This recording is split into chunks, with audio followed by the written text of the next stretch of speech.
this morning, if you've been looking, we've been working out at CrossFit right here in San Pedro. This morning we have Drew and Maggie with us. All right, and it's not the normal Drew. The other Drew was on the other side of the camera today. I'm the abnormal Drew. This is the Drew that works out. This is the body that the other Drew's trying to get. All right, good morning to you, Maggie. How are you? Good morning, I'm fine. How are you? I'm good, Drew. And how are you doing? Yeah, I'm great. Great. Maggie, tell us a little bit about yourself, because a lot of times people are like, oh, you know, I don't know how qualified they are to teach us or to train us. Next to their workout stand, they have a burger joint. Tell us a little bit about your training and where you came from.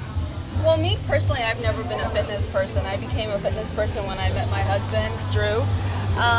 So I come from the background of hating exercise. I'm not an athlete. So I think CrossFit is for everybody. I mean, if I did it, I used to weigh a lot more than I weigh now. And you know, it's like once you put your mind to it and just start off slowly, anybody can do it. So if I could do it, anybody could do it. Well, you know what, Maggie, you're my inspiration, because I know we have a competition going on. It's me and you against Drew and Drew. All right, so I know you didn't know until now, but it's good that we're telling you. I was like, so, but I'll tell you what, that I am betting on us. I'm betting on you too. Drew, morning, how are you? Good morning, I'm doing great. Tell How us are a you? little bit about you. Okay, well actually, us getting into CrossFit was kind of fun. She actually tried it before I did. I've been a personal trainer and in the gym scene for years and years, and she did some research about 5 years ago and decided she wanted to try this new thing, CrossFit. And I told her, I said, yeah, you know, I'm more of a traditional guy. So at first I kind of poo-pooed it. Well, she started, she loved it, and all she did was talk about it. You know, first rule of CrossFit is you have to talk about CrossFit. Yeah. I didn't drink the Kool-Aid yet, so I didn't buy into it. So she dragged me along one day to the gym in Marina del Rey where she worked out, and I watched and I kind of got a good feel for it. I'm like, all right, you know, there's something to this. You know, it follows all the fundamentals, everything that I've learned in school, everything that I preach, and then it mixed a little bit of high-intensity programming with cardiovascular programming. And I'm like, well, you know, this is kind of nice because you're in and out quickly. And a lot of people don't have a lot of time. You get bored. Every single day, the trainers or the coaches, they put together this workout for you, this WOD for you. So you don't even think when you walk in the door, I'm like, wow, you know, there's really something to this. So trying it the first time, I was hooked. Actually, kind of funny story. Trying it the first time, I got sick to my stomach. But I came back the next day and fell in love with it ever since. Tell us a little bit about CrossFit on this island. What do you offer in this institution? Okay. CrossFit on this island is a little bit different than CrossFit on the mainland. What we try to do is we marry, my background is personal training, our coach Liliana, her background is personal training. So what we try to do is we try to take the nuances or the personal aspects of personal training, and we look at every individual a little bit differently. CrossFit is kind of a mold. Everyone looks in goggles, and it's like, oh, you have to have your feet like this, you have to have your legs like this, you have to have your back like this. Okay, there's good form, and then there's form that can actually hurt people based on past experiences or post injuries. So we look at everything on the surface. Rhonda, you come in, I'm going to give you a slightly different form than I am Drew for specific exercises. Is it because you want him to win? No. It has everything to do with ability, and I don't want you to get hurt. So we're going to look at it a little bit different. I'm going to take your personal skills and I'm going to enhance them. We're going to strengthen weakened spots. We're going to work on areas of, like I said, perhaps you might have perhaps you might have post injuries from the past, and we want to take all of these things into consideration while giving you the most beneficial workout, giving you the most intense workout, but at your fitness level. And then we're going to grow from there. So everyone, a beginner can come in, and that's what I love about the way we have things set up here at CFS. A beginner can come in, not know anything about working out, let alone CrossFit.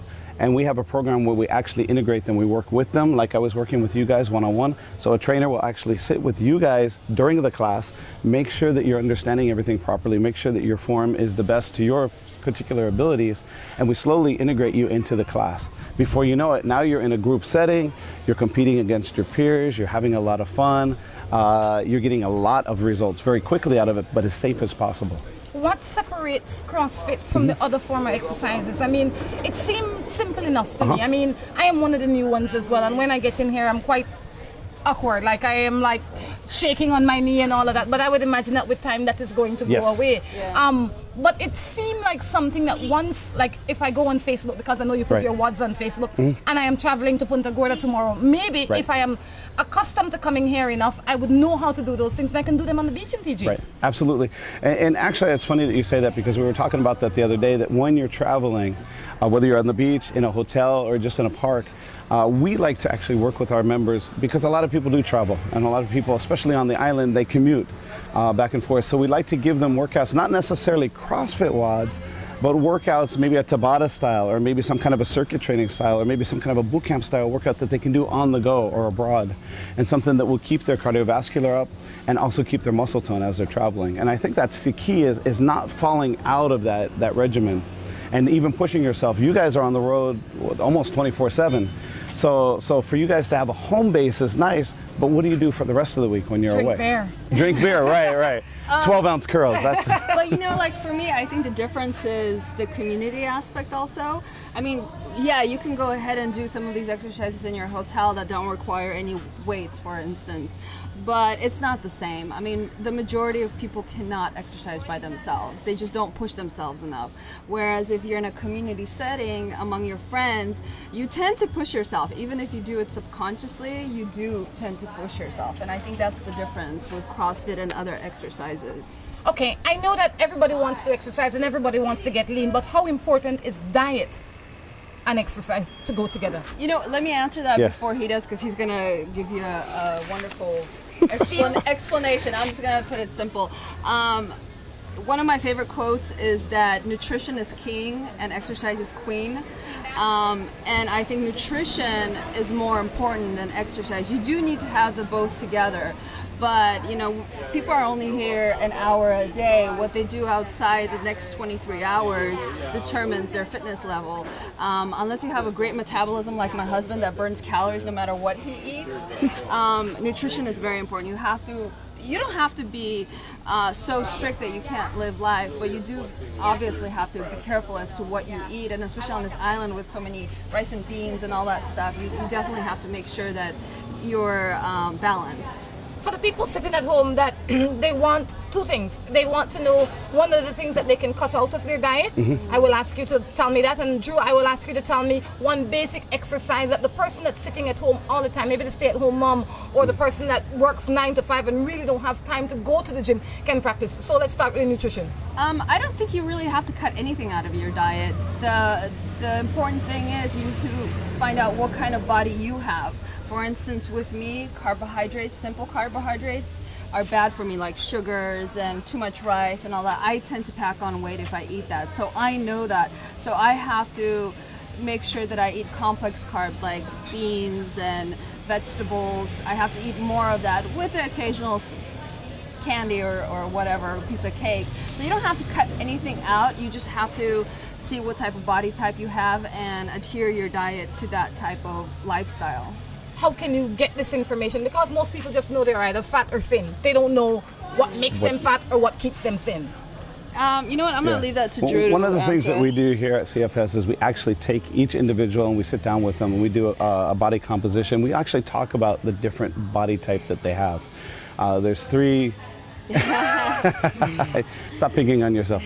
But each person, she's right, each person is very unique in that factor. One thing that we can do, and one thing that we could tell the person at home, just kind of a straight across the board, if you cut out simple sugars, and by the way, alcohol is a simple sugar, but if you cut out, sorry guys, if you cut out simple sugars, so that's bread, cereal, tortillas, alcohol, and pasta, and candy, of course, anything with sugar, you know, soda and candies. If you cut those out, you don't retain as much water. But Drew. Yes. Gosh. I know, we love it, right? People. We love it. We live off ground food and rice. It's I know. Like you're telling us to go hang yourself off a tree. Okay, I'm just saying limiting and cutting out. Okay. You're right, and then there's an 80% rule. If 80% of the time we're good little boys and girls and we watch what we eat and drink, then 20% of the time we could let our hair down a little bit and we can enjoy life. So if you're going to drink some alcohol, make it to your benefit. Make sure that you have a diet that's rich in lean proteins, plenty of fruits and vegetables, right? And limit the amount of carbohydrates, because every time you drink, that's just extra carbohydrates. So the problem is, you know, we go to dinner, we get a basket of bread, we start eating bread. We get potatoes and rice with our meal, we start eating that. We have alcohol, we start drinking that. Now all of a sudden we have a meal that's incredibly misbalanced. Super high in simple carbohydrates that are just going to turn to sugar in our body. The sugar we don't use goes to stored areas and retains water. So here we have people going out and enjoying themselves at dinner, not realizing how many empty calories they're having, and they're getting really no benefit from it whatsoever. If we could just say no to the bread, if we could limit the amount of alcohol, and we could eat a little bit leaner foods, you're going to notice a big difference just on the diet alone. Now, if we add some weight-bearing exercises, you're going to start to build a little bit of muscle tone, and just sitting down watching TV at night, you're actually burning more calories as a muscular person than you are as kind of a sloppy person. All right, Drew, you look a little bit exhausted. He's got a little ring of sweat right here.